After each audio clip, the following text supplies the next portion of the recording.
Bismillahirrahmanirrahim. Assalamualaikum warahmatullahi wabarakatuh. Alhamdulillah kita bisa bertemu kembali dalam kegiatan pembelajaran sejarah kebudayaan Islam, yaitu untuk materi kita di awal tahun ini, yaitu sejarah kebudayaan Islam di semester 3.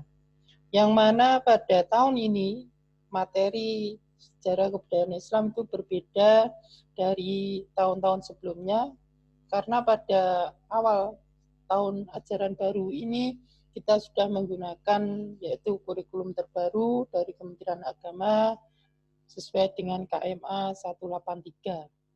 Jadi apa perbedaannya? Jadi pada tahun-tahun atau kurikulum sebelumnya, di semester 3 itu kita mempelajari pemerintahan Bani Umayyah.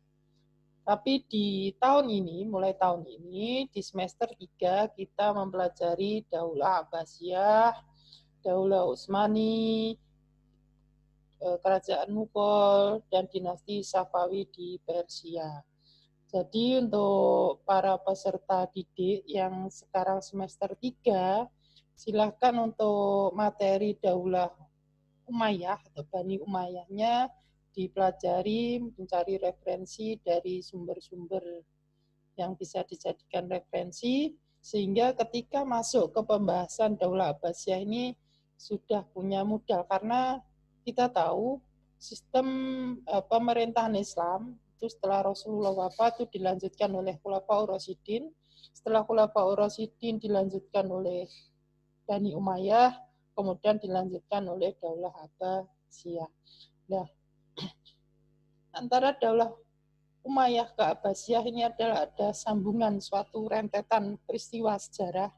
Jadi alangkah baiknya kalian buka dulu materi Daulah Umayyah sehingga nanti bisa nyambung. Nah, kita mulai saja untuk pembahasan kita itu tentang dinasti Abbasiyah. Dinasti Abbasiyah merupakan salah satu dinasti Islam yang memimpin paling lama, yaitu dari tahun 750 Masehi sampai tahun 1258 Masehi, atau tahun Hijriahnya 132 Hijriah sampai 656 Hijriah. Yang dipimpin oleh banyak khalifah, sekitar 37 khalifah. Berbeda Daulah Umayyah dan Abbasiyah. Kalau di pemerintahan Umayyah, ini perluasan wilayah sangat luar biasa, bahkan pada masa Umayyah ini sampai ke Eropa, Afrika, bahkan hampir semua wilayah Asia itu menjadi wilayah kekuasaan dari dinasti Umayyah. Tapi di dinasti Abbasiyah ini lebih menekankan kepada perkembangan ilmu pengetahuan. Jadi pada masa pemerintahan Abbasiyah ini Islam, yaitu Baghdad waktu itu sebagai ibu kota Abbasiyah, pemerintahan Islam Abbasiyah ini menjadi kiblatnya ilmu pengetahuan dunia, menjadi mercusuarnya dunia. Kalau sekarang kita bisa lihat seperti negara Jepang, Amerika, Prancis, Eropa itu menjadi kiblatnya dunia. Tapi dulu ketika Abbasiyah itu Baghdad menjadi mercusuarnya dunia. Jadi pada waktu Islam sebagai mengalami masa keemasan, ini bangsa-bangsa Eropa ini masih dalam masa kegelapan. Jadi ilmu pengetahuan belum berkembang seperti saat ini, tokoh-tokoh belum muncul seperti saat ini. Nah, ini adalah masa klasik, masa keemasan Islam. Sekarang kita mulai saja. Bagaimana proses dari berdirinya dinasti Abbasiyah?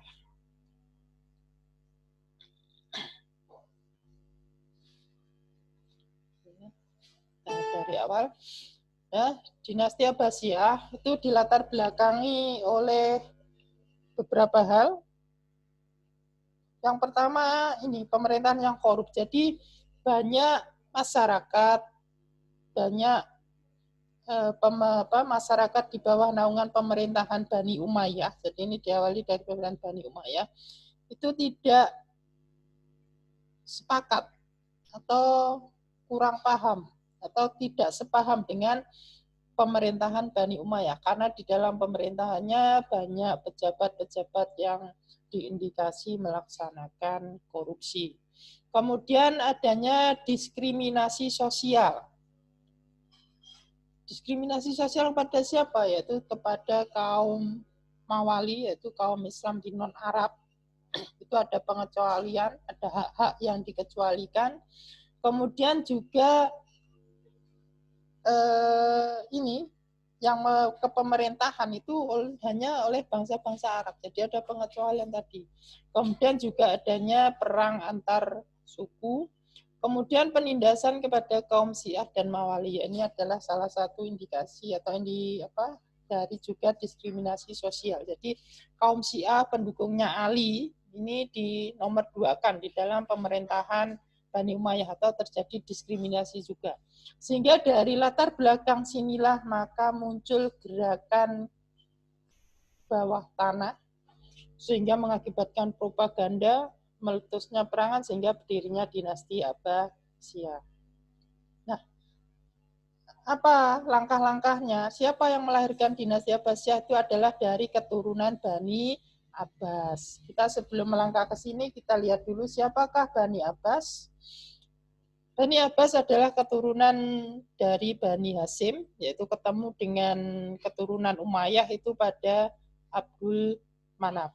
Jadi Bani Hasyim sebagai Ahlul Bait atau dikenal dengan Ahlul Bait atau keturunan dari Nabi Muhammad SAW ini ingin memimpin Islam.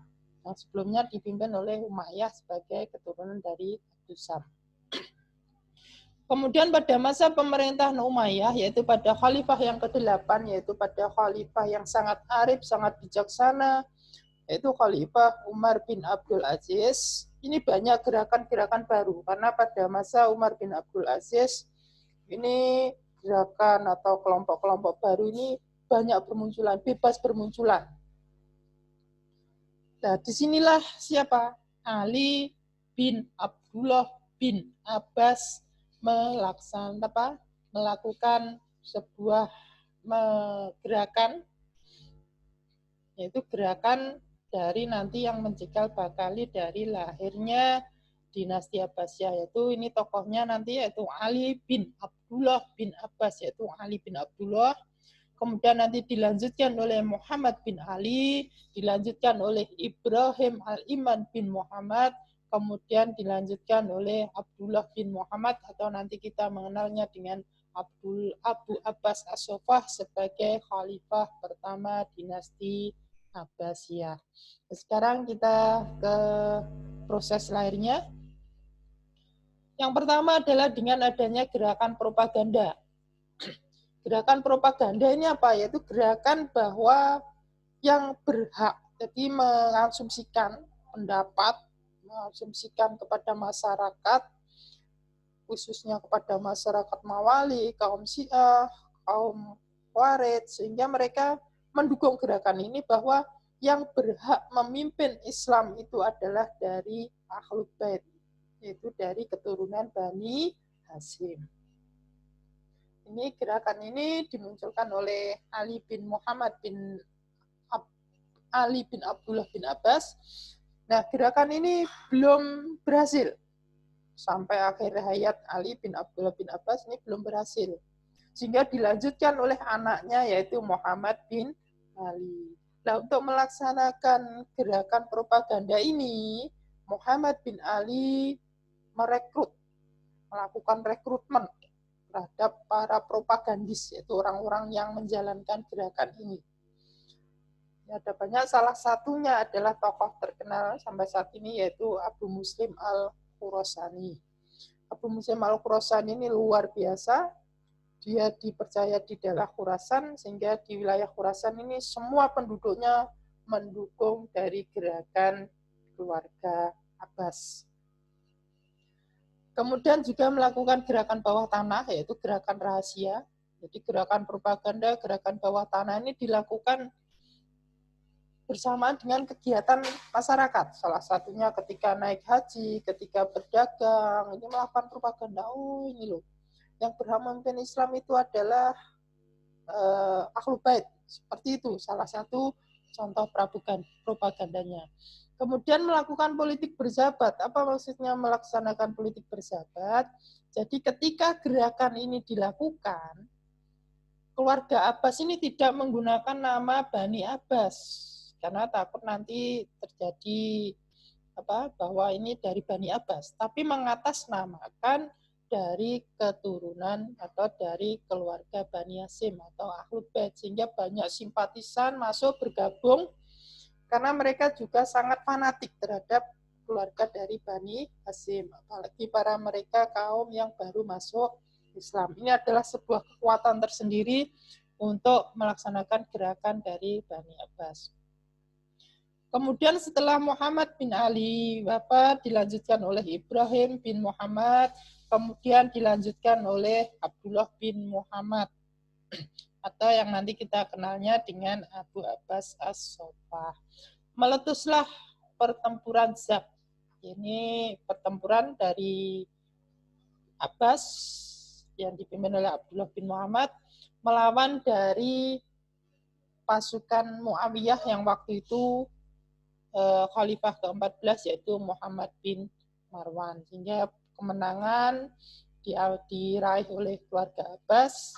Kemudian pada tahun 750 Masehi, Abu Abbas As-Soffah memproklamirkan diri sebagai Khalifah Abbasiyah.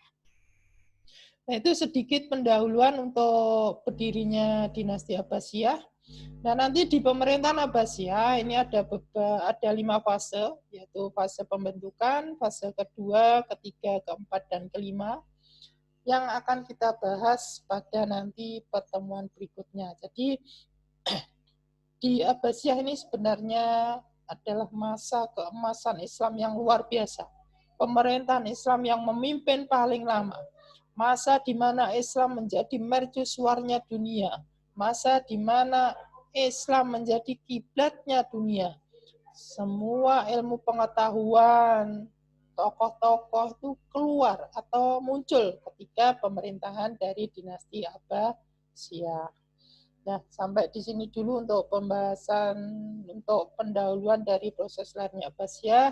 Kita lanjutkan pada kesempatan berikutnya. Kurang lebihnya mohon maaf. Sekian. Wassalamualaikum warahmatullahi wabarakatuh.